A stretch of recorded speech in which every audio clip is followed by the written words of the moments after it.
Hello दोस्तों, most welcome. आप लोगों का एक बार फिर से ड्रामा की क्लास में बहुत बहुत हार्दिक स्वागत, हार्दिक अभिनंदन। तो शुरू करते हैं दोस्त आज की क्लास। ड्रामा का पार्ट नंबर 2, ड्रामा का हम करेंगे पार्ट नंबर 2। पार्ट नंबर 2 में हम लोग पढ़ेंगे कि किस तरीके से ड्रामा को हम टाइप्स में डिवाइड करेंगे, किस तरीके से हम लोग इनको जानरा में डिवाइड करेंगे। तो शुरू करें, चलो। देखिए, पार्ट 2 है आज की क्लास का, और आज की क्लास के पार्ट 2 में हम पढ़ेंगे ड्रामा को। मैंने कहा आपको विस्तार से बताएंगे हम लोग कि ड्रामा क्या होता है। देखिए, ड्रामा एक एक आप कह सकते हैं कि इसको हिंदी में नाटक बोलते हैं, नाटक, ठीक है ना। एक मनोरंजक परफॉर्मेंस होता है, ठीक है ना। ड्रामा ये क्या है, एक मनोरंजक परफॉर्मेंस होता है। तो आप एक लाइन तो ये बोलेंगे कि it is a entertaining performance, entertaining performance. ये एक मनोरंजक परफॉर्मेंस है, ठीक है ना। कल अपन ने चर्चा कर ली थी इस पर। इसको हम रीडेबल भी मानते हैं, पढ़ने योग्य भी मानते हैं, रीडेबल। इसको हम परफॉर्मेबल भी मानते हैं, इसको हम वॉचेबल भी मानते हैं। इसको वॉच भी किया जा सकता है, परफॉर्मेबल और वॉचेबल। इसका सबसे बढ़िया एक पार्ट होता है, वो होता है ऑडियंस। इसको जरूरत रहती है, रिक्वायरमेंट ऑफ ऑडियंस। इसमें हमको ऑडियंस चाहिए भैया, बिना ऑडियंस के ड्रामा का कोई मतलब नहीं है। Requirement of audience, audience. इसको एक स्टेज चाहिए होता है। ये एक प्रकार का प्ले होता है, that is performed in a theatre. तो ये क्या कहेंगे, इट्स अ प्ले। ये एक प्ले है, परफॉर्म्ड, जो परफॉर्म किया जाता है, performed on the stage, on a stage, एक स्टेज पर, in a theatre, in a theatre, एक थिएटर में, एक थिएटर में स्टेज पर परफॉर्म किया जाता है। कौन? ये आपका जो ड्रामा है ना, ये, ठीक है ना। इसको प्ले राइट लिखता है, इसको नाटककार लिखता है, ठीक है ना। थोड़ा तिरछा तो नहीं जा रही मेरी लाइन्स? जा रही है शायद, मुझे लग रहा है। कोई बात नहीं, अभी नहीं जाएंगी तिरछी लाइन, अगली बार से। तो देखो, ये रिक्वायरमेंट है, इसमें ऑडियंस की रिक्वायरमेंट होती है। ये एक प्ले है जो परफॉर्म किया जाता है एक स्टेज पर, एक थिएटर में। इसको प्ले राइट लिखते हैं, ठीक है ना। परफॉर्म्ड ऑन, इसको परफॉर्म किया जाता है, परफॉर्म्ड ऑन अ स्क्रिप्ट, एक स्क्रिप्ट पर परफॉर्म किया जाता है, स्क्रिप्ट पर परफॉर्म किया जाता है।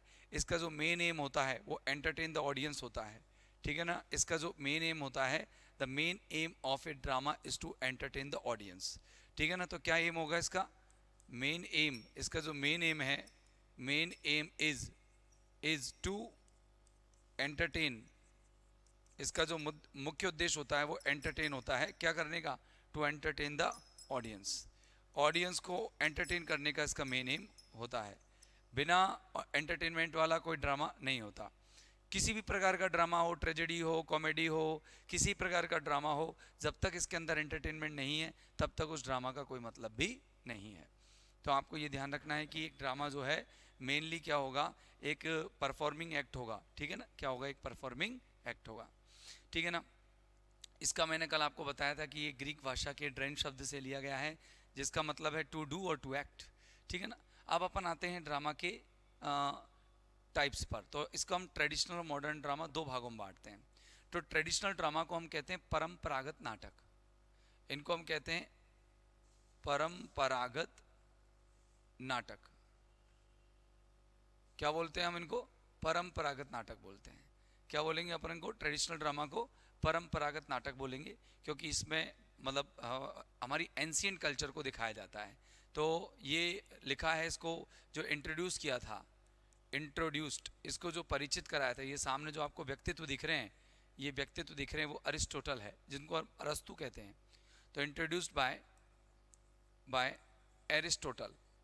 इसको अरस्तु ने एरिस्टोटल ने इन द थर्ड बीसी, किसमें? तीसरी बीसी में, ईसा पूर्व, मतलब थर्ड बीसी, बिफोर क्राइस्ट, भगवान ईसा मसीह के जन्म से पहले इनको ये इंट्रोड्यूस कराया था। किसने? अरिस्टोटल ने। अगर अपन बात करें कि साहब ये जो एरिस्टोटल ने इंट्रोड्यूस करा थी, ठीक है, ट्रेडिशनल ड्रामा का जो मेन पॉइंट क्या थे, ट्रेडिशनल ड्रामा किस तरीके के होते थे, तो ये हम क्या करते थे, ये एंशियंट हमारी जो कल्चर होती थी, ये रिप्रेजेंट करते थे किसको? represented ancient culture, ACNTED, represented ancient culture। ये हमारी प्राचीन, या हमारी नहीं, ये भी जो प्राचीन संस्कृति को, प्राचीन विरासत को, प्राचीन सभ्यता को रिप्रेजेंट करते थे। इसमें क्या क्या जो एलिमेंट्स होते थे अपन उनके बारे में डिस्कस करेंगे कि एलिमेंट्स क्या क्या थे। Elements of traditional dramas, traditional dramas के जो अपन के एलिमेंट्स थे वो क्या क्या थे। ट्रेडिशनल ड्रामा में क्या क्या होता था, तो कौन कौन से एलिमेंट्स इन्होंने डिस्कस करे हैं वो देखिए आप।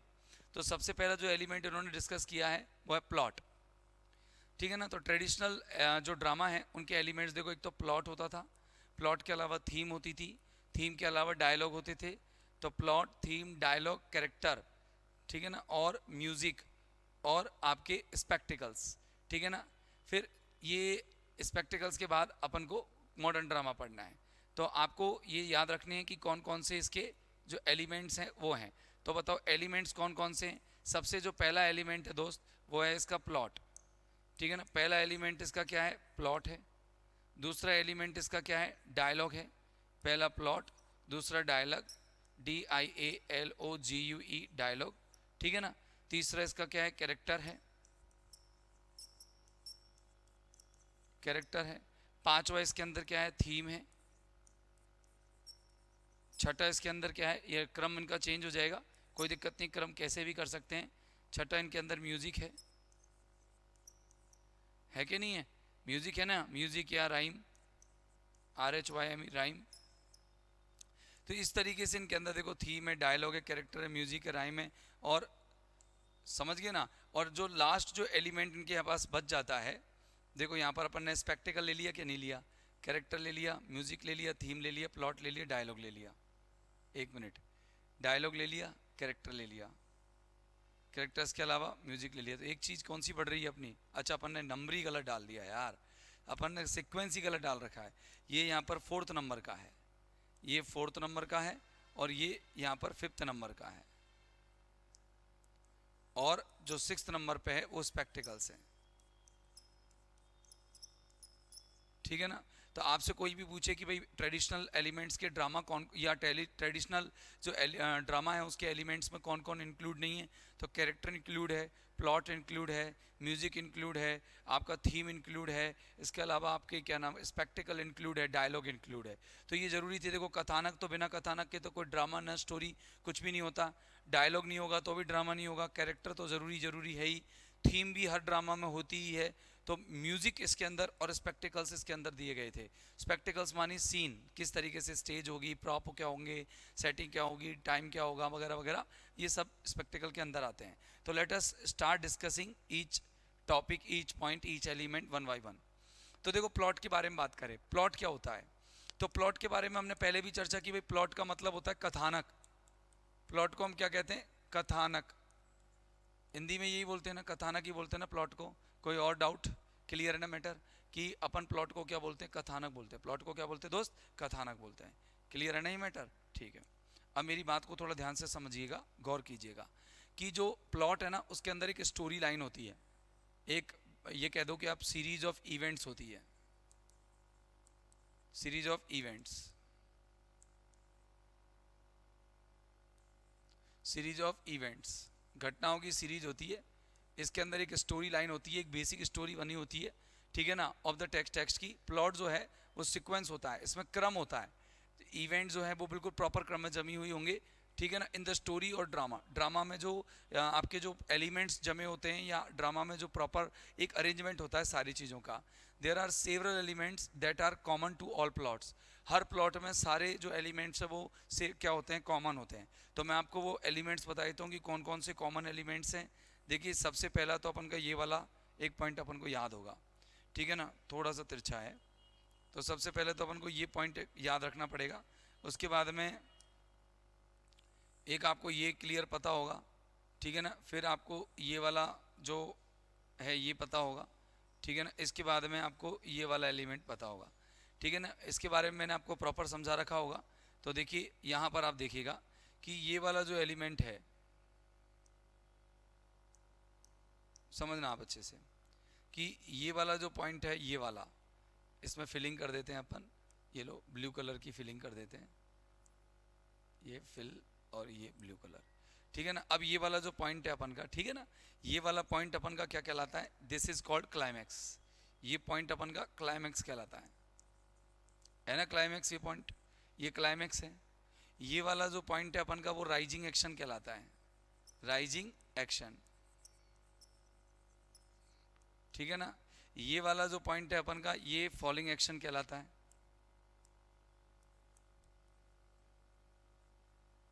फॉलिंग एक्शन, ठीक है ना। इसके बाद में ये वाला जो पॉइंट, इसमें तो पॉइंट अपन बना लेते हैं, एक मिनट,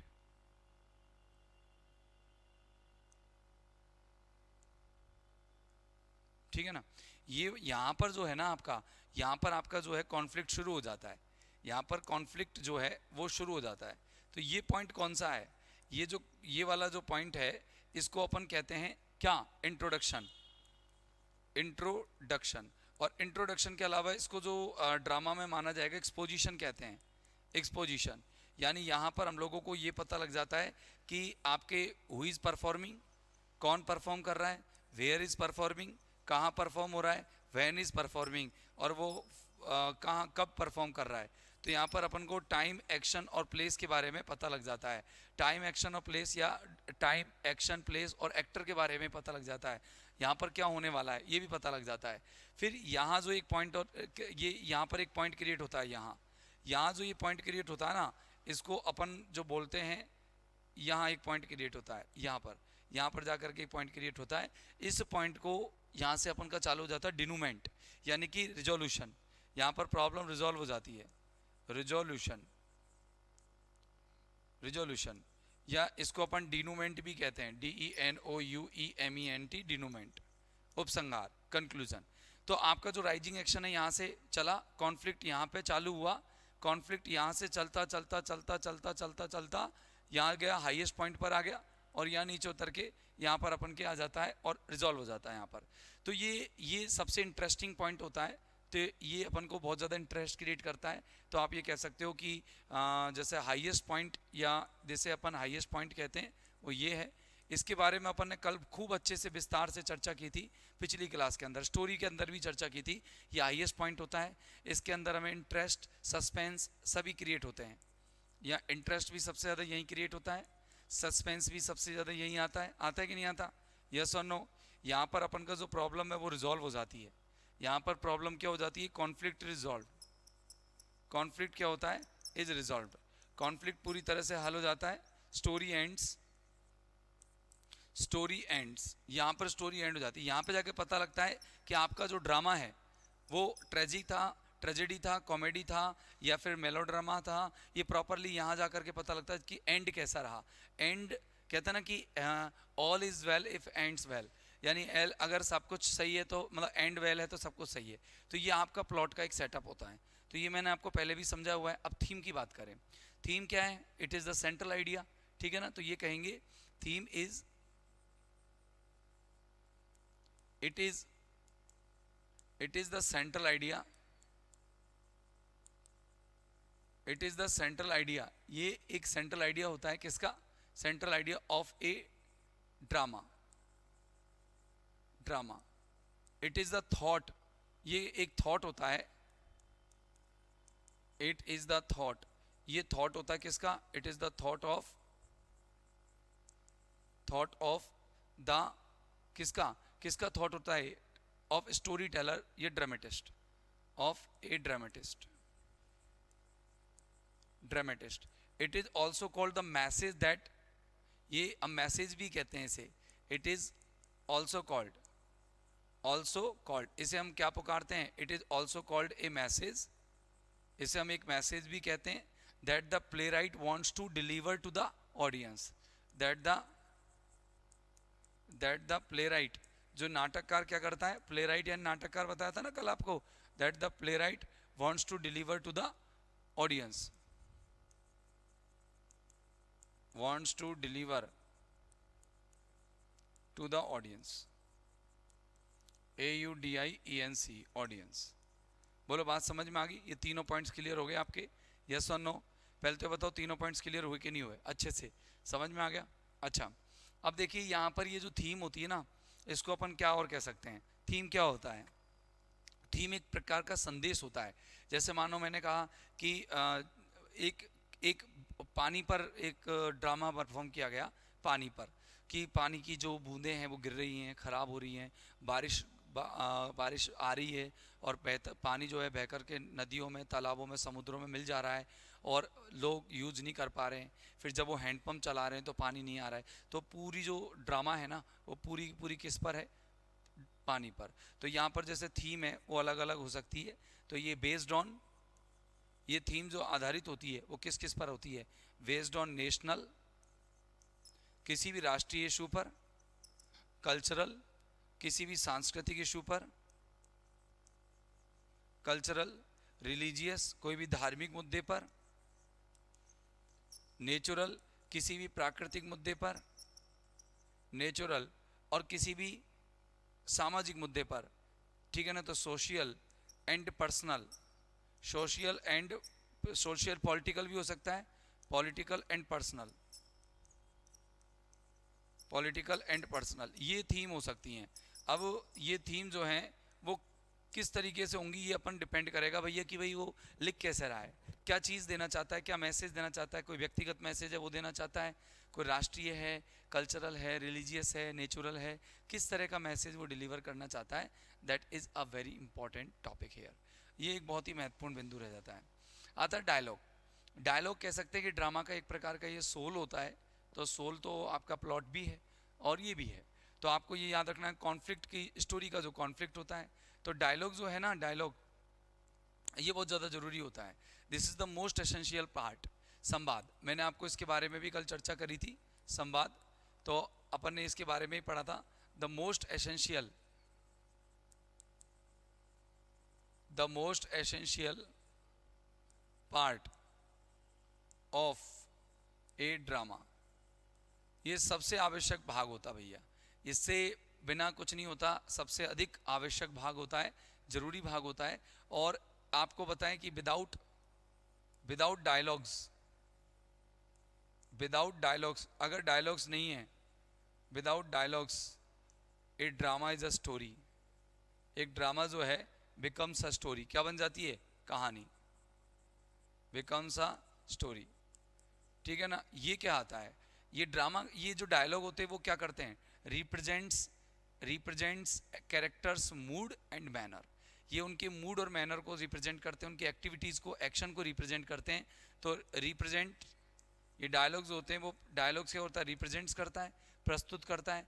कैरेक्टर्स, जो पात्र होते हैं डायलॉग के, ड्रामा के अंदर, उन कैरेक्टर्स के एक्शन को, मूड को, मैनर को और थॉट्स को, मूड, मैनर एंड थॉट्स, इन सारी चीज़ों को एक्सप्रेस करने का काम करता है। राइट और रॉन्ग, यस और नो, पहले तो क्लियर करो, हाँ या ना।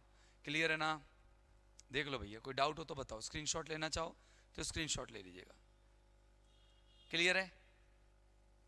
समझ में आया थोड़ा थोड़ा सा? कैसे एक एक चीज़ के बारे में अपन समझ रहे। डायलॉग क्या होता है?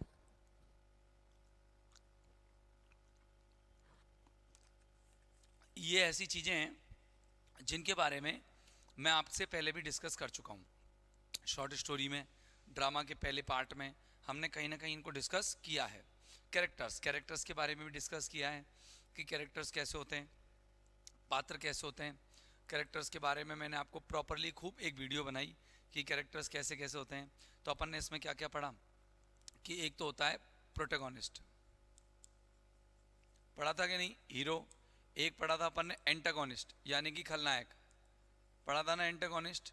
फिर अपन ने कैरेक्टर पढ़े कि फ्लैट कैरेक्टर होते हैं, फिर पढ़े राउंड कैरेक्टर होते हैं, फिर पढ़े थे स्टैटिक कैरेक्टर होते हैं, फिर पढ़े थे डायनेमिक कैरेक्टर होते हैं, पढ़े थे ना? डायनेमिक होते हैं, फॉइल होते हैं, क्लाउन होते हैं, ये हमने सारे पढ़े। एक एक के बारे में पता है आपको? ये क्या होता है? प्रोटैगनिस्ट कौन होता है बताओ? प्रोटैगनिस्ट कौन होता है? जल्दी बोलो।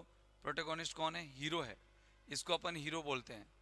ये हीरो है, मेन कैरेक्टर। अच्छा ये कौन है एंटागोनिस्ट? ये विलेन है, इसको अपन साइड कैरेक्टर बोल सकते हैं, विलेन है। वैसे ये भी मेन ही होता है एक तरह से, है ना, वर्सेटाइल होता है, राउंड होता है ये। फ्लैट कैरेक्टर मतलब वन डायमेंशनल कैरेक्टर होते हैं, not major character, okay, minor character कह दो आप। One dimensional, one dimensional character, one dimensional character, minor character होता है ये मेजर कैरेक्टर होता है, ये मेजर कैरेक्टर होता है, ये स्टैटिक कैरेक्टर होता है, ये डायनेमिक कैरेक्टर होता है, ये विलेन होता है जो अगेंस्ट द एक्टर रहता है, ठीक है ना, ये क्लाउन होता है, ये जोकर होता है, कॉमेडियन, ठीक है ना। तो ये आपके टोटल जो है कैरेक्टर्स होते हैं इसके अंदर। मैंने इन सारे कैरेक्टर्स के बारे में पहले भी आप लोगों से चर्चा कर रखी है, कर रखी है कि नहीं कर रखी? अब आगे चलते हैं दोस्त, अब अच्छे से समझिएगा। ये music and rhyme, music and rhyme का मतलब क्या होता है? लय, संगीत। म्यूजिक और राइम क्यों दिया जाता है बताइए ज़रा, कि म्यूजिक और राइम क्यों दिया जाता है ट्रेडिशनल ड्रामा में? सबसे इंपॉर्टेंट पॉइंट यही होता है कि इसमें म्यूजिक अपन को देना पड़ता है, राइम देना पड़ता है। बताइए क्या है ये म्यूजिक, किस तरह का होता है म्यूजिक, कितने तरह का होगा यहाँ? म्यूजिक और राइम का मतलब लय होता ना, लय, म्यूजिक और राइम का मतलब होगा लय। ये लय किस तरह से दी जाएगी? लय दो तरीके से दी जाएगी। एक तो दिया जाएगा पिच इन डायलॉग्स, PITCH, पिच इन डायलॉग्स, ये डायलॉग्स में पिच होगा, डायलॉग्स में पिच होगा। और एक ही होगा background music on the stage, और ये बैकग्राउंड म्यूजिक होगा, बैकग्राउंड म्यूजिक फॉर एक्शंस, कार्य कर रहे हैं, एक जो बैकग्राउंड म्यूजिक आ रहा है। तो सर मैं समझाता हूँ आपको, देखो कि डायलॉग्स में पिच कैसे देना होता है। जैसे मैंने कहा कि म्यूजिक इफेक्ट कैसे देते हैं, कि भैया देखो जैसे डायलॉग बोल रहा है, मैं तुम्हें, जैसे अब हिंदी में बोल रहा हूँ कि जैसे अकबर से बोल रहा है महाराणा प्रताप कि अकबर मैं तुम्हारे प्राण ले लूँगा, फिर वहाँ आता है टाटा टाटा, ऐसे कुछ ऐसे साउंड आता है बैकग्राउंड में। फिर ऐसे पीछे भी बार बार जब कोई एक्टिविटी चल रही होती है, घोड़े दौड़ रहे हैं, तो पीछे से साउंड इफेक्ट देना पड़ेगा, टिकडिक टिकडिक टिकडिक टिकडिक, और ठिशक्याओं, और ये इस तरह से बंदूक की आवाज़ का देना पड़ेगा। तो ये जो म्यूजिकल इफेक्ट है वो देना ही पड़ता है। ये कुछ जो हैं इंस्ट्रूमेंट्स होते हैं, म्यूजिकल इंस्ट्रूमेंट्स, उनसे दिया जाता है। कुछ साउंड इफेक्ट वॉइस से भी दिया जाता है, कुछ डायरेक्टर भी देता है। तो वो अलग अलग तरह के जो साउंड इफेक्ट होते हैं वो दे सकते हैं। तो use of instrument, use of musical instruments इसमें बहुत ज़्यादा ज़रूरी होता है। म्यूजिकल इंस्ट्रूमेंट्स,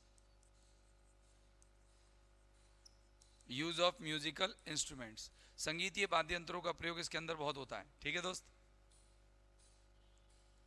आगे बात समझ में? अगला पॉइंट देखेंगे, स्पेक्टिकल्स के अंदर क्या होता है। स्पेक्टिकल मानी होता है दृश्य, व्यू, VIEW। इस शब्द को ग्रीक भाषा के स्पेक्टिकुलम से लिया गया है, स्पेक्टिकुलम, स्पेक्टिकुलम से लिया गया है, जिसका मतलब होता है कि विजिबिलिटी, दृश्य की विजिबिलिटी कैसी होगी, किसी भी चीज को दिखाने के लिए क्या कैसे दिखाया जाएगा, हाउ टू शो, दिखाएं कैसे। स्पेक्टिकल क्या होगा, तो इसमें आपको टाइम और प्लेस सेटिंग दिखानी पड़ेगी। सेटिंग मतलब समझ रहे हो आप मेरी बात को? सेटिंग मैंने आपको पहले भी बता दिया कि सेटिंग का मतलब आपके दिमाग में तीन चीज़ जानी चाहिए, दो तीन चीज़। एक तो प्लेस जाना चाहिए कि किस प्लेस पर हुआ है, टाइम जाना चाहिए, और आपके कैरेक्टर्स का इंट्रोडक्शन जाना चाहिए, कैरेक्टर्स। तो यहाँ पर प्लेस, टाइम और कैरेक्टर्स जाएंगे ड्रामा के अंदर, ज़रूरी है। सेटिंग में दिखाना पड़ेगा कि किन कैरेक्टर्स के साथ परफॉर्मेंस हो रहा है, प्लेस कैसा है, टाइम कैसा है। तो प्लेस दिखाना पड़ेगा, भैया ये जंगल का सीन है, सीन कह दो आप, इसका सीन कह सकते हो आप, इसे क्या कह सकते हो, सीन। तो आपको सीन दिखाना पड़ेगा, भैया जंगल का है, मॉर्निंग टाइम है, तो जंगल का तो है प्लेस हो गया, और मॉर्निंग टाइम है, टाइम हो गया। कैरेक्टर मतलब एक भालू था या पेड़ था, जो भी है, किसी के बारे में आप बता रहे हो। तो कॉस्ट्यूम्स क्या होता है कि गिव द इफेक्ट टू या give characters effect, characters impression, impression, ठीक है ना, ये कैरेक्टर का इंप्रेशन देते हैं। गिव कैरेक्टर्स इंप्रेशन की कैरेक्टर कैसा दिखाई देता है। कैरेक्टर मान लो गरीब है तो उसके अपन को कॉस्ट्यूम्स कैसे देने पड़ेंगे, फटे हुए कपड़े देने पड़ेंगे। कैरेक्टर योद्धा है तो उसको उसी हिसाब से कपड़े पहनाने पड़ेंगे। अगर कैरेक्टर मान लो बहुत रिच है तो उसी हिसाब से उसको कॉस्ट्यूम्स पहनाने पड़ेंगे। तो कॉस्ट्यूम्स कैरेक्टर का इंप्रेशन देते हैं, उसके मतलब क्या करते हैं, उसके एक्शन को रिप्रेजेंट करते हैं। रिप्रेजेंट हिज एक्शंस, हिज और हर एक्शंस, उसके एक्शंस को रिप्रेजेंट करने में काम आते हैं। ये आते कि नहीं आते। एक प्लेयर अगर मान लो बैट्समैन दिखाना पड़ेगा तो अपन को उसको प्रॉप देने पड़ेंगे। तो स्टेज प्रॉप्स होते हैं कि जो टूल्स कह दो आप और इंस्ट्रूमेंट्स कह दो, टूल्स और इंस्ट्रूमेंट्स, ठीक है ना, टू शो ए कैरेक्टर। एक कैरेक्टर को दिखाना है तो आपको इंस्ट्रूमेंट देने पड़ेंगे। जैसे मैंने कहा आपको, अगर हिंदी में अगर हम बोलें हनुमान जी का कैरेक्टर दिखाना है तो आपको उनको गदा देना पड़ेगा। कृष्ण का अगर आपको कैरेक्टर दिखाना है तो सुदर्शन चक्र देना पड़ेगा। राम का अगर आपको दिखाना है तो आपको क्या देना पड़ेगा, धनुष देना पड़ेगा। ऐसे अलग अलग व्यक्तियों के अलग अलग तरह के क्या होते हैं, प्रॉप होते हैं। किसी को मोटरसाइकिल देनी पड़ती है, किसी को कार देनी पड़ती है, तो स्टेज प्रॉप अलग अलग देने पड़ते हैं। ठीक है, विजुअल इफेक्ट्स, इसके अंदर लाइट्स आ जाती हैं, लाइट्स आ जाती हैं। और आजकल इसमें सिनेमैटिक इफेक्ट चलता है, आजकल इसके अंदर सिनेमैटिक इफेक्ट होता है, लेकिन पहले लाइट्स चल जाती थी। ठीक है ना। इसके अलावा एटमॉस्फेयर, अब एटमॉस्फेयर में वो टाइम आ जाएगा कि कौन से टाइम की बात चल रही है, टाइम आ जाएगा यहाँ पर। तो कुल मिलाकर के स्पेक्टिकल आप लोगों को समझ में आया कि नहीं आया। स्पेक्टिकल के अंदर कौन कौन सी चीज़ें आती है। स्पेक्टिकल के अंदर आता है setting, costumes, stage props, visual effects, एटमॉस्फेयर्स आदि आदि। ये सारे के सारे किसके अंतर्गत आते हैं दोस्त, ये आते हैं सारे के सारे आपके स्पेक्टिकल के अंतर्गत आते हैं। कोई डाउट, क्लियर हुआ मैटर। ये आपका ट्रेडिशनल ड्रामा के जो टाइप्स थे वो हो गए क्लियर, ट्रेडिशनल ड्रामा के एलिमेंट्स हो गए। अब मॉडर्न ड्रामा है। मॉडर्न ड्रामा कब डेवलप हुआ बताइए ज़रा। मॉडर्न ड्रामा, आधुनिक ड्रामा कहते हैं हम इन्हें। आधुनिक ड्रामा, एक इमेज दी हुई है यहाँ पर, जैसे कि आप समझ सकते हैं कि आधुनिक ड्रामा को कितना डेवलप फॉर्म मिल चुका है। आधुनिक ड्रामा, आधुनिक ड्रामा है, मॉडर्न ड्रामा है, आधुनिक नाटक है। ठीक है, आधुनिक क्या है, नाटक है। अब आप बताइए जरा मुझे, आधुनिक नाटकों की बात चल रही है, अपन की मॉडर्न ड्रामा की बात चल रही है, तो यहाँ पर आप अच्छे से समझ रहे हो कि मॉडर्न ड्रामा जो है कब डेवलप हुए थे। तो DEVELOPED, developed in the 19th और the 20th century, 20th century. ठीक है ना। They differ a little bit, they differ, ये डिफर करते हैं, अलग अलग हैं थोड़े से। They differ a little bit, थोड़े से डिफर हैं किससे, little bit from ancient dramas या ट्रेडिशनल ड्रामाज।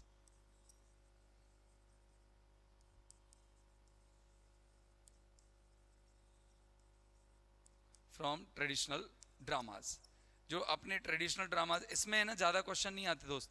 आपसे यही पूछेगा कि भाई which are not the elements of a drama, traditional what are the या what is the characteristic of a traditional drama. ठीक है ना, हु इन्वेंटेड ट्रेडिशनल ड्रामा, और मॉडर्न ड्रामा कौन से सन में या कौन से टाइम में लिखे गए। इसमें ज़्यादा दिमाग लगाने की आपको ज़रूरत नहीं पड़ेगी, इतना टफ नहीं आता इसका क्वेश्चन। इसके अंदर क्या क्या है देखो, प्लॉट, थीम, डायलॉग, कैरेक्टर, ये कन्वेंशन और जानरा, ये और ये ऑडियंस, ये 3 पॉइंट अलग थे जो ट्रेडिशनल ड्रामा में नहीं दिखाए गए। बाकी की 4 तो थे ही। अब देखो इसके अंदर अपन को कन्वेंशनल पढ़ना, कन्वेंशन पढ़ना है, जानरा पढ़ना है और ऑडियंस पढ़ना है। ऑडियंस तो आप जानते होंगे, ऑडियंस दर्शक होते हैं, जानरा टाइप होते हैं, और आपका जो कन्वेंशन है वो रिवाज होता है कि किस तरीके से आप लोगों को ये ड्रामा रिप्रेजेंट किए गए हैं। तो अपन शुरू करते हैं दोस्त कि कन्वेंशन क्या होता है। ठीक है ना। अब देखो कन्वेंशन का मतलब क्या होता है, ये देखिए कन्वेंशन, कन्वेंशन का मतलब एक रिवाज होता है जिसके अंदर कुछ अपन यूँ कह सकते हैं कि रूल्स ऑफ, या ए सेट ऑफ रूल्स कह सकते हैं आप, ए सेट ऑफ रूल्स। सर ये आप क्या कर रहे हो भैया, मैं ड्रामा समझा रहा हूँ। देखो प्लॉट मैंने आपको पहले समझा दिया, थीम मैंने पहले ही समझा दी। तो जो प्लॉट का जो सेटअप होता है, जो ट्रेडिशनल ड्रामा में होता है, वही सेटअप किसके अंदर होता है, मॉडर्न ड्रामा में भी होता है। जो सेटअप थीम का ट्रेडिशनल ड्रामा में होता है वही मॉडर्न ड्रामा में होता है। डायलॉग का भी दोनों में सेम है, अब कैरेक्टर भी दोनों में सेम है। कन्वेंशन क्या होता है, पहले कन्वेंशन समझ लो, फिर ऑडियंस, फिर जानर थोड़ा बड़ा है उसको अपन लास्ट में ले जाएंगे। क्यों भाई, क्या कहते हो बताओ, ऐसे ही कर लें। तो कन्वेंशन क्या है, आपसे पूछे कि भाई ड्रामेटिक कन्वेंशन क्या होते हैं, नाटकीय कन्वेंशन क्या होते हैं, तो dramatic convention is set of rules होता है, दिमाग में सेट रखना, is set of rules and techniques होता है, set of rules and techniques. Sir ये set of rules and techniques क्यों होते हैं, इसलिए होते हैं क्योंकि एक्टर्स और कैरेक्टर्स के लिए कुछ रूल्स बनाए जाते हैं, एक्टर्स के लिए, परफॉर्मर्स के लिए कुछ रूल्स बनाए जाते हैं, उन रूल्स को उन्हें फॉलो करना पड़ता है। तो सम रूल्स आर मेड, कुछ नियम बनाए जाते हैं, टू बी फॉलोड, कि उन्हें फॉलो किया जाए,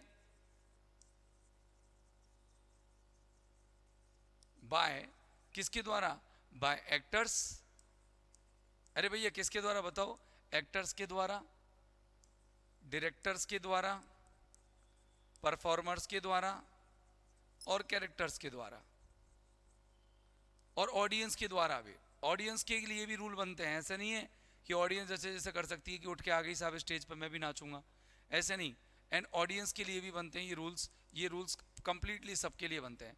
तो देखो इसमें पहली बात तो कि एकदम ऐसा धड़ाधड़ नहीं करना, अब जैसे मैं पढ़ा रहा हूँ आपको, तो पढ़ाने के लिए भी कुछ रूल्स बने हुए हैं कि मैं बार बार स्टेज से नीचे नहीं उतर सकता, मैं अपनी क्लास को बीच में रोक नहीं सकता कि 5 मिनट बैठ करके मैंने कि थोड़ा बैठ के पढ़ा देता हूँ, 5 मिनट बैठ के नहीं पढ़ा सकता। एक सेटअप रहता है, लगातार मुझे बोलना है, आपको सुनना है, स्लो मोशन में मुझे सारी चीज़ों को एलाबोरेट करना है, स्क्रीनशॉट के लिए भी आप लोगों को टाइम देना है, तब सारी चीज़ें एक रूल बन गया। तो स्लो मोशन होता है, स्लो मोशन जरूरी है, और यही क्या है, रूल है, ठीक है ना। सॉलिलॉक्वी होगी, आपको कई बार ऐसा होगा कि खुद को ही बात करनी पड़ेगी, और वो जो बात करोगे वो किसको समझ में आनी चाहिए, ऑडियंस को, ठीक है ना। मैंने सॉलिलॉक्वी भी कल आप लोगों को बता दिया। अगर कुछ डायलॉग्स आपको नरेशन ऐड करने हैं, कोई स्टेटमेंट्स, आप स्टेटमेंट्स एडिशनली ऐड कर सकते हो। भाई ऐसा नहीं है डायरेक्टर ने सारी बातें बोली हों कि तो ही आपको बोलनी है, कुछ चीज़ें आप एडिशनली भी दे सकते हो। तो देखो एडिंग नरेशन मतलब आप या फिर यूँ कहो कि हर डायलॉग के अतिरिक्त, यानी extra statement, extra speech. Adding statement का मतलब होता है एक्स्ट्रा स्पीच, अपन ज़्यादा अतिरिक्त भाषण नहीं दे सकते, अतिरिक्त नहीं बोल सकते। Use of an aside, aside का भी यूज करना पड़ता है। मैंने बताया एक साइड में जाना, कल आपको याद हो तो शाहरुख खान वाला अपन ने फोटो लिया था कि एक साइड में जा करके इतना तेज बोलना कि ऑडियंस समझ जाए लेकिन दूसरा कैरेक्टर ना समझे।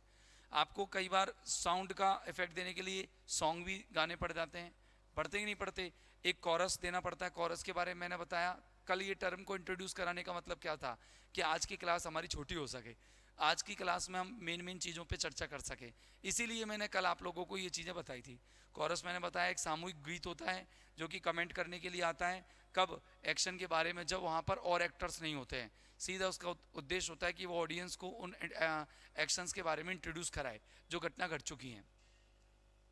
इसके बाद आता है अपन का स्प्लिटिंग द स्टेज। हम स्टेज को स्प्लिट कर देते हैं, स्प्लिट मतलब होता है ब्रेक करना, तोड़ना, डिवाइड करना, विभाजित करना।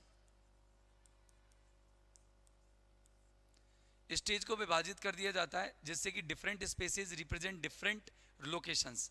जैसे एक स्टेज है, अब स्टेज बहुत बड़ी है, ठीक है ना, लेकिन अब उसमें देखो एक तरफ तो जंगल दिखा दिया जाएगा, एक तरफ राजा का महल। अब ऐसा तो है नहीं कि बार बार स्टेज बदली जाएगी, पर्दा लगा दो स्टेज बदल दो। भाई एक ही दिन में मुझे दो एक्ट दिखाने हैं, तो 2 एक्ट दिखाने के लिए एक तो जंगल वाला सीन दिखाना है मुझे, और मतलब एक्ट में जंगल में ही 2-3 सीन दिखाने हैं, और उधर मुझे वहाँ पर क्या है कि एक एक्ट महल का दिखाना है जिसमें 2-3 कमरे दिखाने हैं, उनके भी 2-3 अलग सीन दिखाने हैं। तो स्टेज पर मैं अलग अलग उसके सेगमेंट बांट दूंगा ऑलरेडी। तो स्टेज को स्प्लिट करना पड़ता है, ब्रेक करना पड़ता है अलग अलग लोकेशंस या सेटिंग दिखाने के लिए। यूजिंग प्लेकार्ड्स, यानी आप साइन यूज करते हो जिससे कि एडिशनल इंफॉर्मेशन दी जा सके, किसको, ऑडियंस को। कुछ साइन यूज करते हो, मतलब कई बार क्या होता है, जैसे आप तलवार दिखा देते हो गुस्से में तलवार दिखाने का मतलब होता है कि आप सामने वाले को मारना चाहते हैं। आप पेड़ दिखा देते हो तो एक साइन और सिंबल्स भी यूज करते हैं, ऐसे साइन और सिंबल्स भी यूज करते हैं जिससे ऑडियंस को अपन क्या कर सकें, अपनी तरफ अट्रैक्ट कर सकें। Split role and multiple role, आप क्या करते हैं, स्प्लिट कर देते हो, विभाजित कर देते हो भूमिकाओं को। विभाजित करना, अलग अलग व्यक्तियों की अलग अलग भूमिकाएं होती है, मल्टी रोल्स होते हैं, ठीक है ना। ये तो सिंपल है कि एक व्यक्ति एक ही रोल करेगा। अब भाई ये ऐसे नहीं है कि यही अंगद बन के आ गया, यही हनुमान जी बन के आ गया, नहीं, एक व्यक्ति एक ही रोल करेगा, ठीक है। Using music to understand underscore the drama, drama को स्कोर देने के लिए, ड्रामा पर इफेक्ट देने के लिए, अंडर स्कोर मानी होता है, यहाँ होता है शो इफेक्ट, यहाँ पर शो इफेक्ट होगा। अंडर स्कोर का और अर्थ होता है, लेकिन यहाँ पर लिटरेचर में इसका शो इफेक्ट होगा। तो अगर आपको इफेक्ट देना है किसका, show effect on drama, drama पे इफेक्ट दिखाने के लिए अपन म्यूजिक यूज कर सकते हैं, जिसको अपन बैकग्राउंड म्यूजिक कहते हैं, जिसको ट्रेडिशनल ड्रामा में किसने यूज किया था, एरिस्टोटल ने यूज किया था, उसको मॉडर्न ड्रामा में भी यूज किया जा सकता है। और मॉडर्न ड्रामा में उसको किसके अंदर डाल दिया, कन्वेंशन के अंदर डाल दिया। ऑडियंस, ऑडियंस एक बहुत ही एसेंशियल पार्ट होता है, ये कह दो कि एन एसेंशियल पार्ट, ये एक एसेंशियल पार्ट होता है। क्या बिना ऑडियंस के ड्रामा को क्या कर सकते हो, इमेजिन कर सकते हो? तो कह सकते हैं, क्या कहेंगे कि drama can not be imagined, can not be imagine, drama को इमेजिन नहीं किया जा सकता without, drama can not be imagined without, without किसके बिना, किसके बिना, ऑडियंस। ऑडियंस के बिना ड्रामा को अपन क्या नहीं कर सकते, कल्पना भी नहीं कर सकते दोस्त, याद रखना। इसका जो मेन एम होता है, main aim is to entertain, main aim is to entertain, main aim, इसका जो मुख्य उद्देश्य होता है इज टू एंटरटेन। इसके बारे में अपन सब चर्चा कर चुके पहले से, बस इनके नोट्स बनाने हैं आपको। एंटरटेन द ऑडियंस, ऑडियंस को एंटरटेन करने का होता है, बस आपको यही पॉइंट्स बार बार बार बार बार बार रिपीट मैं करा रहा हूँ, जिससे कि आपको याद हो जाए। ऑडियंस ज़्यादा ज़रूरी है भैया, बिना ऑडियंस के कोई मतलब नहीं निकलता। ड्रामा में ऑडियंस नहीं तो कुछ भी नहीं, ऑडियंस बहुत ज़्यादा ज़रूरी है, ठीक है ना, बात समझ में आ गया बिल्कुल प्रॉपरली। अब जानरा के बारे में बात करेंगे, जानरा पे चलते हैं।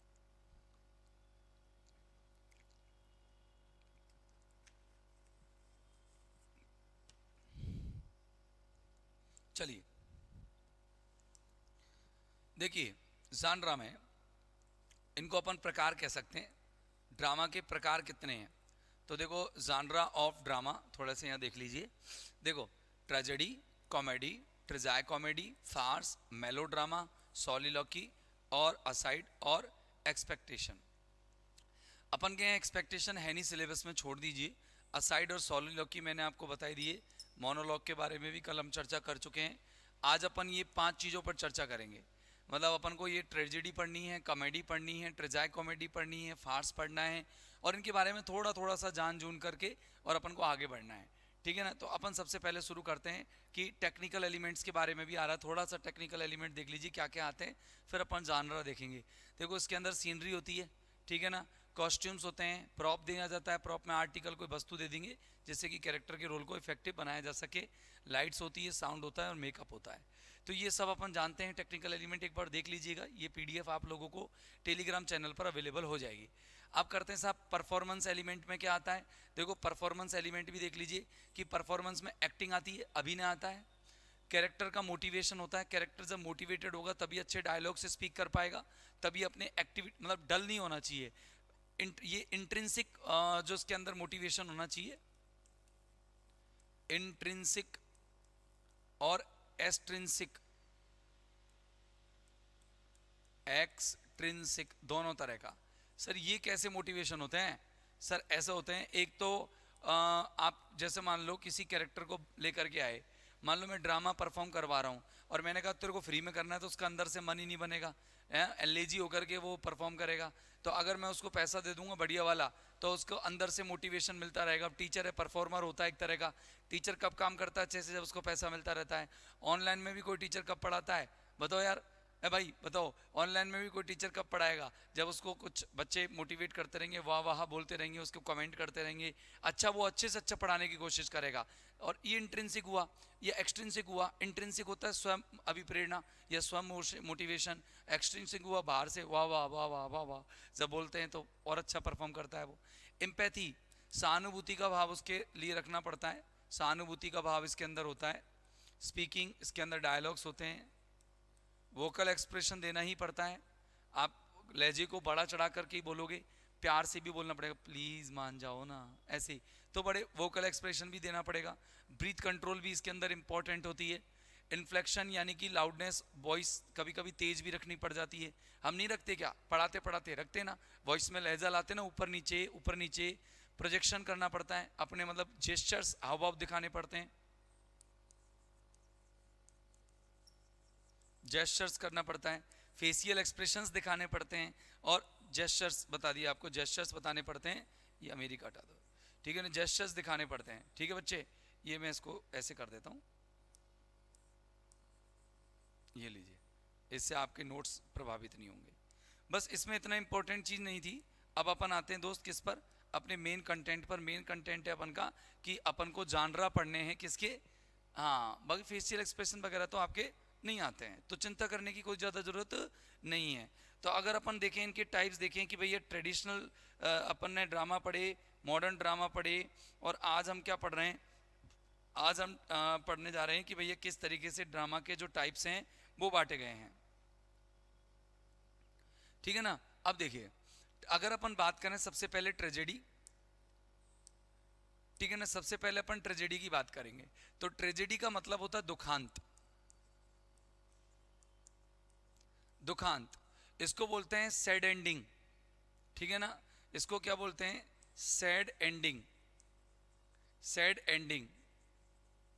ठीक है ना, ज्यादातर क्या होता है सैड एंडिंग में, death of the actor, that, death, demise, ऐसे लिख दूं मैं एक साथ, डेथ, डिमाइस, डूम, ये तीनों आ जाते हैं किसके, ऑफ द एक्टर, एक्टर के लिए। ठीक है ना, एक्टर के लिए हैप्पी एंडिंग नहीं होती, सैड एंडिंग होती है इसके अंदर। ठीक है ना। पहली बात, अगर अपन बात करें कि ट्रेजेडी शब्द की उत्पत्ति कहाँ से हुई, कैसे हुई, कौन ने की, तो कौन ने तो की ये तो पता नहीं है, लेकिन एक ग्रीक वर्ड है, एक ग्रीक वर्ड है जिससे अपन का जो ये ट्रेजेडी वर्ड है वो जन्मा है। तो ग्रीक वर्ड है, ग्रीक से आया है, और ये ग्रीक कौन सा वर्ड है, ट्रेगोइडा, ट्रेगोइडा जो वर्ड है उसी से आया है, और उसका मतलब है गॉड सॉन्ग। गॉड सॉन्ग जो होता है वो मुहावरा है, और गॉड सॉन्ग का मतलब होता है सैड एंड,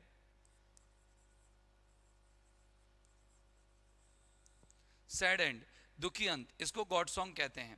ठीक है ना। तो ट्रेजेडी जो होती है उसके अंदर मतलब हम हैप्पी एंडिंग नहीं कर सकते, जो ऑडियंस है वो इमोशनल हो जाते हैं।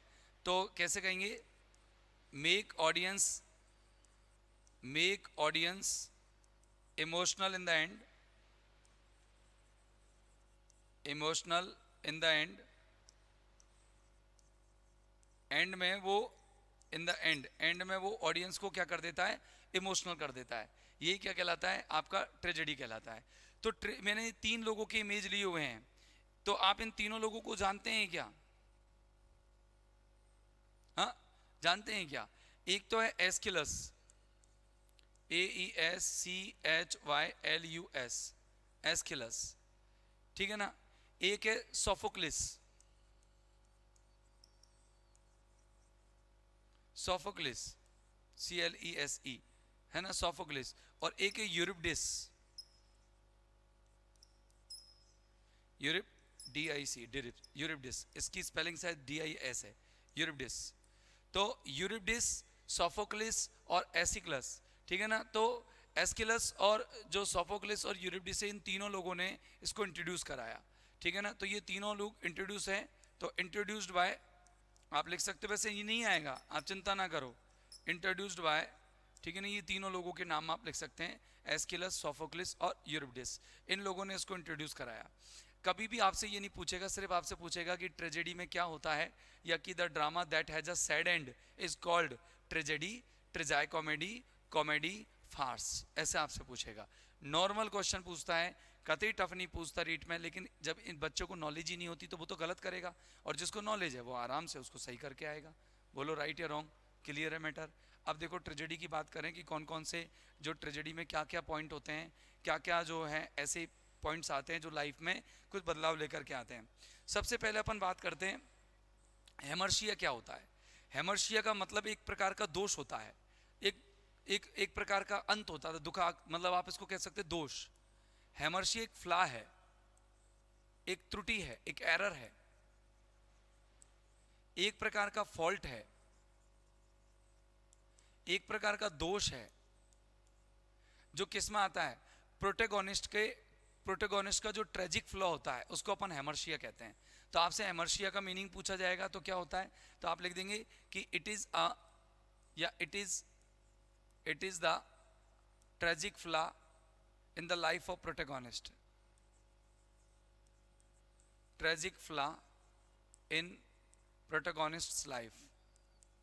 प्रोटोगोनिस्ट होता है हीरो, प्रोटोगोनिस्ट्स लाइफ, ठीक है ना। नोट्स लिखने ज़्यादा पड़ रहे हैं, कोशिश करेंगे कि नेक्स्ट टाइम से अपन पीडीएफ ज़्यादा लाएं, क्योंकि अपन को छोटी वीडियोस बनानी है और उद्देश्य है कि कंटेंट्स मेन आप तो लोगों तक पहुंच जाए। फिर अपन एमसीक्यू भी लेके आएंगे, भाई उद्देश्य तो अपना यही है ना कि कम से कम समय में अपन ज़्यादा से ज़्यादा कंटेंट पढ़ लें, ठीक है ना। तो अभी देखो ये ट्रेजिक फ्लॉ होता है। क्या ट्रेजिक फ्लॉ होता है जो किसके अंदर आता है, प्रोटोगोनिस्ट की लाइफ में आता है, उसके कैरेक्टर में आता है। एनाग्नोरोसिस क्या होता है, एनाग्नोरोसिस क्या होता है, देखिएगा एनाग्नोरोसिस क्या होता है, बताइए बताइए एनाग्नोरोसिस क्या होता है। सुना कभी एनाग्नोरोसिस के बारे में? एनाग्नोरोसिस का मतलब क्या होता है?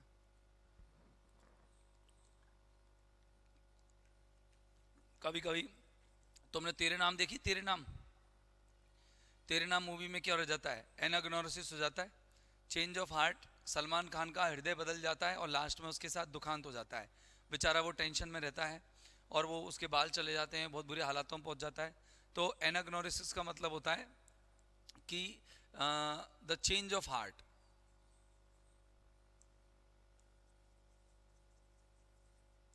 चेंज ऑफ हार्ट, ये हृदय में बदलाव होता है। ये हृदय किसका बदलता है, ऑफ द ट्रेजिक हीरो। हमारा जो ट्रेजिक हीरो है ना, उसके हार्ट में क्या आ जाता है, परिवर्तन आ जाता है। पेरिपेटिया के बारे में आपने चर्चा कर ही ली थी। पेरिपेटिया क्या है बताना। पेरिपेटिया क्या है कि जो कैरेक्टर का फॉर्च्यून होता है वो फ्रॉम गुड टू बैड हो जाता है। तो पेरिपेटिया भी याद रखना।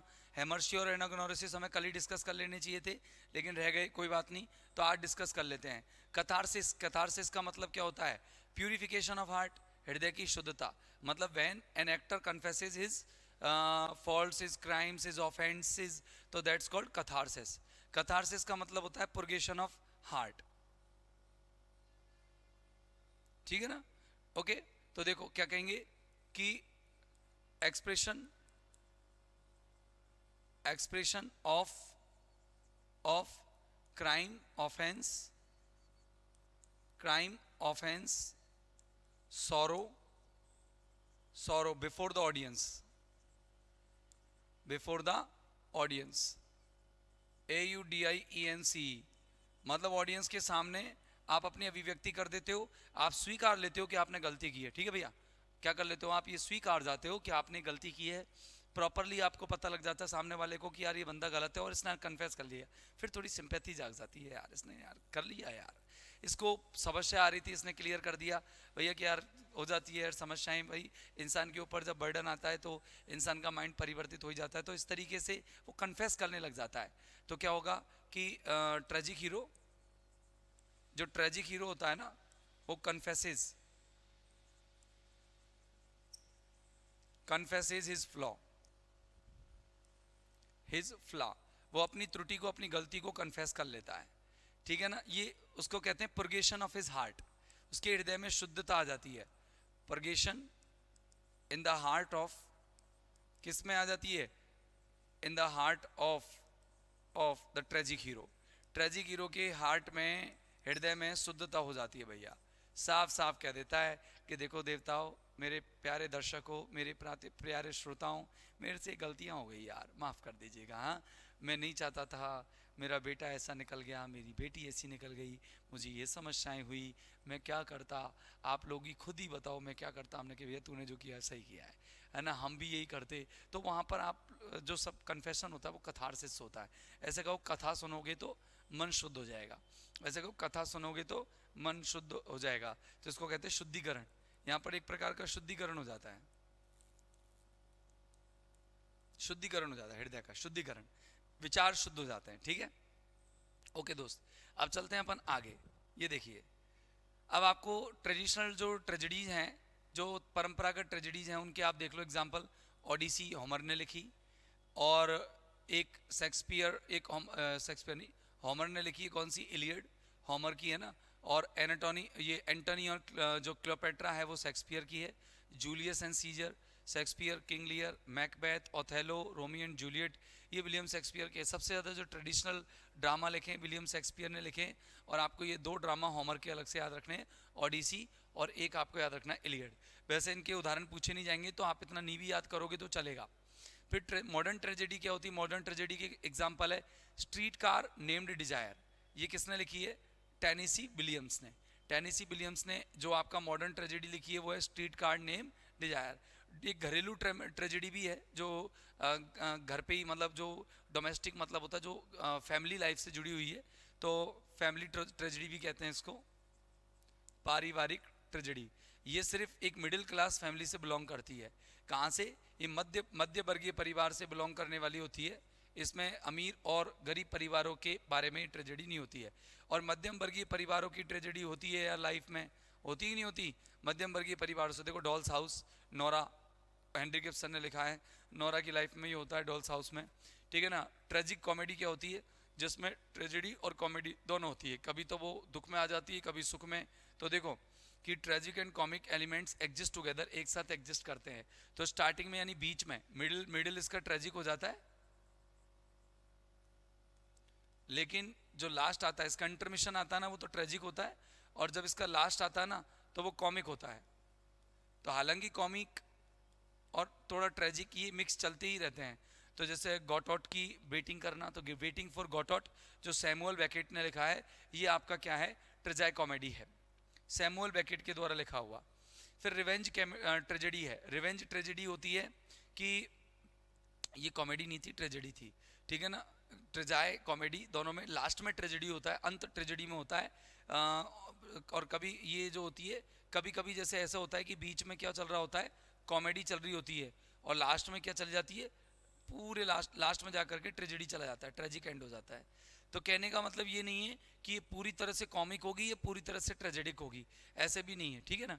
तो जो ट्रेजेडी और कॉमेडी दोनों का मिक्सचर होता है वो होता है ट्रेजाई कॉमेडी। तो रिवेंज ट्रेजेडी क्या होती है? सॉरी, हाँ, ट्रेजाई कॉमेडी। तो रिवेंज जो ट्रेजेडी होती है वो कौन सी? बदला लेने के लिए हैमलेट अपने चाचा से बदला लेता है, तो उसको रिवेंज कॉमेडी कह देते हैं। वैसे टाइप अलग अलग है, इनका कोई मतलब नहीं निकलता। सेटर प्लेज क्या होते हैं? ये जब दो आपकी ट्रेजेडी चल रही हैं, मतलब 2 ट्रेजेडीज के बीच में, मतलब जैसे ये ट्रेजेडी हुई, ये ट्रेजिक एंड हुआ, ये ट्रेजिक हुआ, तो ट्रेजिक फिर लास्ट में भी ट्रेजिक ही होना है, लेकिन बीच में थोड़ा सा कॉमेडी आ गई। जब comedy tragedy tragedy comedy comedy tragedy चल रहा है, तब तो वो ट्रेजाई कॉमेडी हो गया। और जब 2 ट्रेजिक के बीच में अगर एक कॉमिक या एक फन आ गया, तो वो फन क्या कहलाएगा? वो फन आपका कहलाएगा सेटर प्ले। क्या कहलाएगा वो? Satire play. ये एक फन है। अब आपसे कोई पूछे सेटर प्ले क्या होता है, तो ये फन होते हैं जो 2 ट्रेजेडीज के बीच में आते हैं। भाई हीरो गया, हीरो के पेरेंट्स जो हैं, हीरो के पेरेंट्स एक्सपायर हो गए, तो ये ट्रेजेडी हुई। लेकिन बीच में उसकी लाइफ में थोड़ी दिन बाद में कुछ एक कॉमिक, एक फन आया, एक ऐसे कैरेक्टर की एंट्री होती है जो उसकी लाइफ में खुशी पैदा कर देता है। जैसे हीरोइन आ गई, या उसकी शादी हो जाती है, तो उसके बच्चे हो जाते हैं, तो एक बहुत अच्छा उसका हो जाता है। फिर लास्ट में उसके बच्चे भी उससे चले जाते हैं, या उसकी पत्नी भी मर जाती है। तो 2 ट्रेजेडी के बीच में एक फन आया, उसको कहते हैं सेटर प्ले। तो ये एक फॉर्म है एटिक थिएटर का। एटिक थिएटर का थिएटर परफॉर्मेंस का फॉर्म है जो कि रिलेटेड टू बहुत कॉमेडी एंड ट्रेजेडी, जो कि कॉमेडी और ट्रेजेडी से रिलेटेड है। ये एटिक थिएटर एक थिएटर का नाम है जिसमें परफॉर्मेंस चलती है, और उस परफॉर्मेंस में ज़्यादातर सेटर प्लेज ही परफॉर्म किए जाते हैं। फिर मेलोड्रामा होता है। मेलोड्रामा एक ऐसी स्टोरी होती है, एक ऐसा प्ले होता है फिल्म में जिसमें बहुत सारी एक्साइटिंग थिंग्स होती हैं। मेलोड्रामा में बहुत ही ज़्यादा मनोरंजक या उत्तेजनाजनक चीज़ें होती हैं।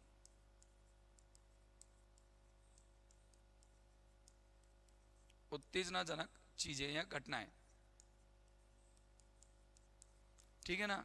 और जिसमें लोग जो हैं अपने इमोशंस को स्ट्रॉन्ग तरीके से, रियल लाइफ से भी ज़्यादा, जैसे रियल लाइफ में जितने तरीके से दिखाते हैं, बड़ा चढ़ाकर, हाइपरबली, एग्जॉगरेट करके दिखाते हैं, उसी को मेलोड्रामा कहते हैं।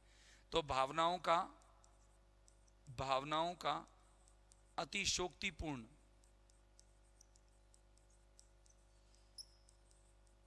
भावनाओं का अतिशोक्तिपूर्ण दिखावा,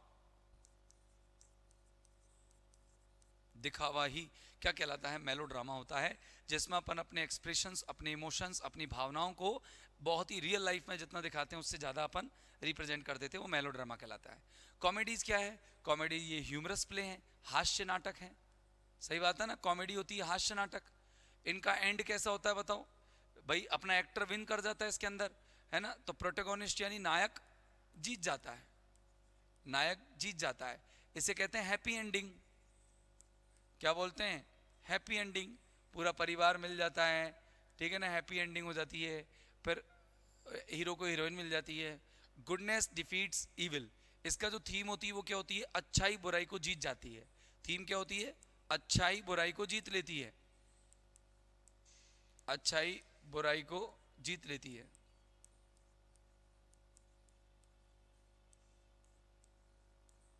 अच्छाई बुराई को क्या कर लेती है दोस्त, जीत लेती है।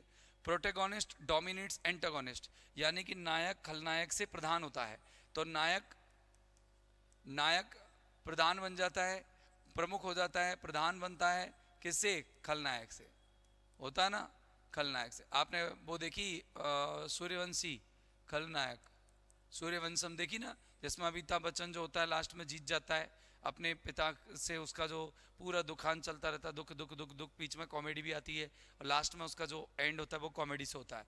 इसका एम ये है कि भैया ऑडियंस को हंसा दिया जाए, इसका मुख्य उद्देश्य ऑडियंस को हंसाना, मुख्य उद्देश्य इसका ऑडियंस को हंसाना होता है। आगे देखो रोमांटिक कॉमेडी, कौन सी रोमांटिक कॉमेडी है, young lovers meet in the end, कि जो रोमांटिक कॉमेडी होती है उसमें प्रेमी लोग लास्ट में मिल जाते हैं। कॉमेडी ऑफ ह्यूमर क्या होता है, ये समझ लेना, कॉमेडी ऑफ ह्यूमर, हास्य वाली कॉमेडी, ये केवल मेडिएवल मध्यकालीन और रेनेसां यानी पुनर्जागरण युग से संबंधित है या विश्वासों से संबंधित है। ये दिखाती है कि मानव जो है डोमिनेट करता है बाई बॉडीली ह्यूमर, मानव के अंदर कहीं ना कहीं शारीरिक हास्य होता है, ठीक है ना, जैसे जॉनसन का every man out of his humour और जॉनसन का द एल्केमिस्ट, ठीक है ना, ये दोनों की दोनों क्या है, कॉमेडी ऑफ ह्यूमर है। इसमें इंसान के अंदर कोई वीकनेस होती है, उस वीकनेस पर बनाया गया ड्रामा होता है। कोई जैसे यूं करके चलता है, या किसी की नाक अलग होती है, किसी के चेहरे पर अलग तिरछापन होता है, तो ये होता है शारीरिक अपंगता पर,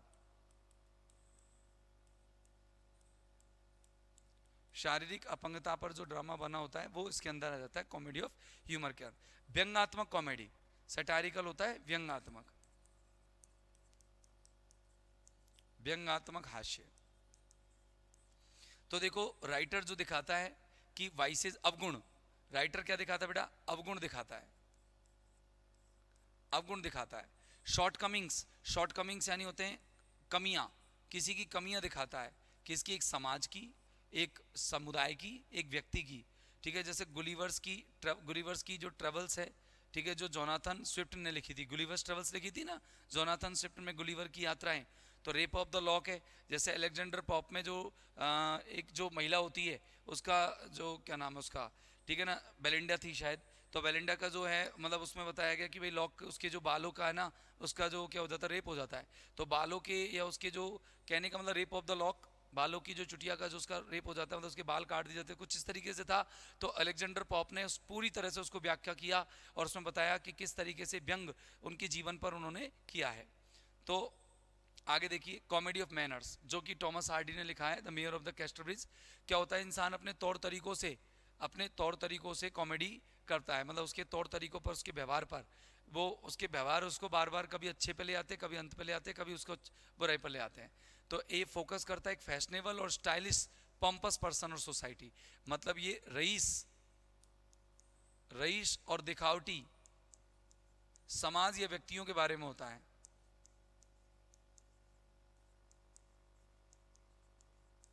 समाज या व्यक्ति पर होता है। ये सेंटिमेंटल कॉमेडी होती है। सेंटिमेंटल मतलब होता है कि किसी के व्यक्तिगत जीवन किसी सिंपल और एक सम्माननीय व्यक्ति के बारे में लिखा हुआ होता है। तो क्या होता है, किसी के व्यक्तिगत जीवन शैली पर जो लिखा हुआ ड्रामा होता है वो क्या होता है अपन का, सेंटिमेंटल। जैसे सर रिचर्ड स्टील का है द कॉन्शियस लवर्स, ठीक है ना, जागरूक प्रेमी। तो ये इस तरीके से हम लोगों ने कंप्लीट ट्रेजेडी और कॉमेडी को किया है। अब आते हैं अपन फार्स पर। फार्स पर क्या होता है, फार्स क्या होता है, मेलोड्रामा हमने पढ़ लिया, ब्लैक कॉमेडी भी पढ़ लेंगे हम। फार्स क्या होता है, फार्स को अच्छे से समझ लीजिएगा। ये पिटी मैटर्स होते हैं, छोटे छोटे मामले होते हैं, मिर्थफुल वे में, हास्यपूर्ण तरीके से समझाए जाते हैं।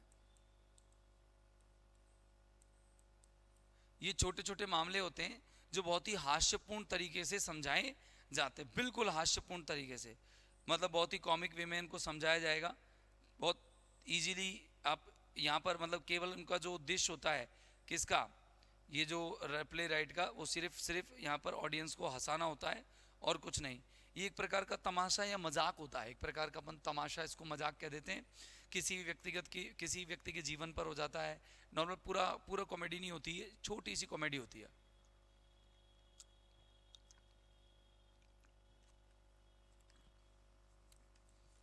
कॉमेडी के अंदर तो एकदम ठहाका नहीं आता, लेकिन इसके अंदर ठहाका आ जाता है। छोटे मामले होते हैं, छोटे ट्रिवियल इश्यूज पर होती है, ये ट्रिवियल मैटर्स पर होती है, हास्यपूर्ण होती है। इसमें केवल एक खुशी का ठहाका लगेगा, जैसे मैं आपको समझाता हूं।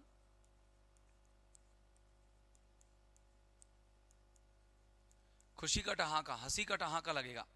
जैसे कोई व्यक्ति है, ठीक है ना, एकदम मान लो उसने एक मजाक कर दिया, जोक कर दिया, और या फिर एक व्यक्ति की लाइफ पर कोई जोक किया कि देख ये तो ऐसे चलता है जैसे कुबड़ी हो, या ये तो ऐसा चलता है जैसे मान लो कि ये मतलब कोई व्यक्ति की लाइफ पर कह दिया कि अरे गधों की जैसे काम कर रहा है, गधों के जैसे काम कर रहा है, और वो काम कर रहा है, मेहनत कर रहा है, गधा कुछ नहीं प्राप्त कर सकता। तो कोई ऐसा एक व्यंग, मेरे को तो ह्यूमर मैं इतना जानता नहीं हूँ, लेकिन बाकी का ये कि इसमें एकदम हंसी आ जाती है। जैसे कई बच्चे हैं और उनसे कहो कि ये पढ़ने के लिए आए हैं, लेकिन पढ़ने के अलावा सारे काम कर रहे हैं, ठीक है ना, तो पढ़ने के लिए आए हैं लेकिन पढ़ने के अलावा सारे काम कर रहे, तो एक प्रकार का ह्यूमर वहाँ क्रिएट होता है। तो the importance of being earnest में इस तरह से ऑस्कर वाइल्ड ने किया था।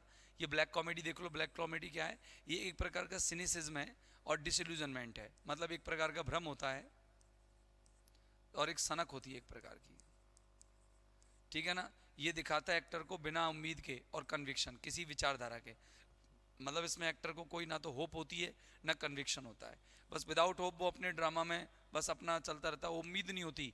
जैसे यूँ मतलब होप बिना आदमी घूमता ही रहेगा, घूमता ही रहेगा, घूमता ही रहेगा, तो ठीक इसी तरीके से इस व्यक्ति को, मतलब एक्टर को, इसके में होप नहीं होती, कन्विक्शन नहीं होता, मतलब ये एक सरप्राइज एंडिंग में एंड होती है, ये इसकी सरप्राइज एंडिंग होती है। ये ब्लैक कॉमेडी हो गई। इसमें क्या है कि क्लियर थीम नहीं होती,